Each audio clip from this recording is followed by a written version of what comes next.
Aaron Parnas. So classy, right? Well, let's bring in now the senator of Tennessee, Marsha Blackburn, who's also running to be the next governor of Tennessee. If she wins, she'd be the first woman to lead the volunteer state, which would be such a cool thing. Senator Blackburn, pleasure to have you with us today. We're going to talk about your run, but boy, Chuck Schumer, you know, the expletives, the booing now of leftists in the streets to the people there trying to secure it, the National Guard. I think it's just so disgraceful, the way they're coming at this measure for law and order. What's your feel on all of this happening in D.C.? You are exactly right. It is disgraceful and it's disrespectful. These are people who volunteer to protect us. They show up. They do their job. Everyone knows D.C. has a violent crime problem, and they are there to help make the city safe. So the way the Democrats are all about defund, disrespect, disregard law enforcement and our nation's military, people have had it. And this is one of the things that they went to the polls for last November, and why they elected President Trump.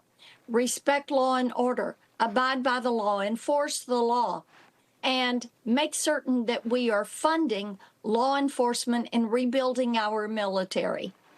You know, you want to be the next governor of Tennessee, and it is about serving people as you've been serving in the Senate. You know, you talked about a little bit about, you know, it is about protecting people. And last year, this has been building in D.C.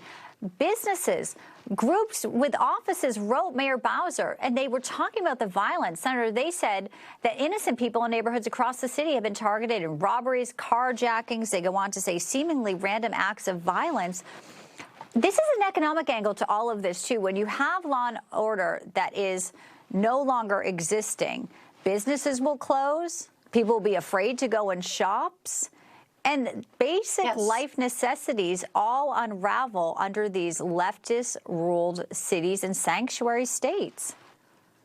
You're right. And I support what Governor Lee is doing in activating the National Guard and using them, allowing them to go in and help with deportations of these illegal aliens. This is a thing. The Democrats have worked hard to make illegal legal. And what they don't get is illegal is illegal. Full stop. And people want to see the rule of law enforced. And our governor should be credited. I will tell you this, as governor of the great state of Tennessee, if we need to activate the National Guard to get the job done, we will activate the National Guard to get the job done. Well, that is incredible, too, because we have people coming up against ICE. This is Illinois Congresswoman Delia Ramirez. This is what she says in front of a full convention here, because they're doubling down on the attacks. A congresswoman here from the state of Illinois. Let's play this clip and get your reaction on the flip.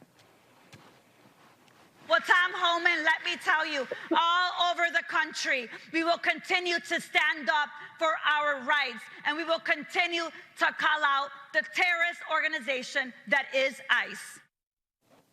ICE is the terrorist organization. That rhetoric is so frightening, Senator.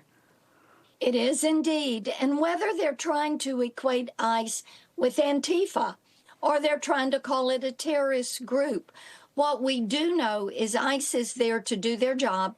They are doing it under tremendous pressure. The attacks on ICE agents are up about 1,000%. Think about that. And it's why I have legislation that would make it a federal felony in order when somebody doxes ICE and reveals their identity and puts them in harm's way and puts their families in harm's way. You've always been fighting to protect people. I remember the legislation you had that the Democrats pushed back against when you wanted DNA, when people came across the border with children, and you said, how do we know they're not being trafficked? I mean, the most innocent, the most vulnerable, you've always been fighting for that, those causes and the people who really need the most protection. obviously, you're running for governor. I know that there's a lot of excitement about that as well, and being the first female would be very, very cool.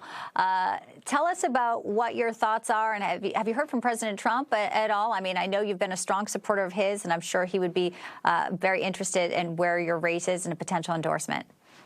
Yes, indeed. And we are working hard every single day. We are working to earn President Trump's endorsement and the endorsement of the people in Tennessee.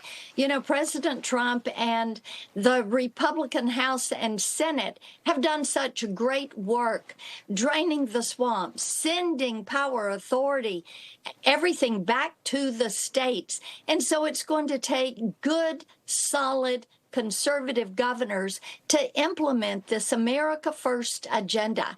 And we look forward to having the opportunity to do that, to make certain that Tennessee, by working together, we are going to be sure Tennessee is America's conservative leader. Well, Senator Marsha Blackburn, it's always great to have you, and potentially now the next governor of Tennessee. I know you have a lot of causes that you'll be working on, including that legislation when it comes to the doxing of ICE. I hope to see you back here soon on Newsline. You got it. We'll see you. Thank you.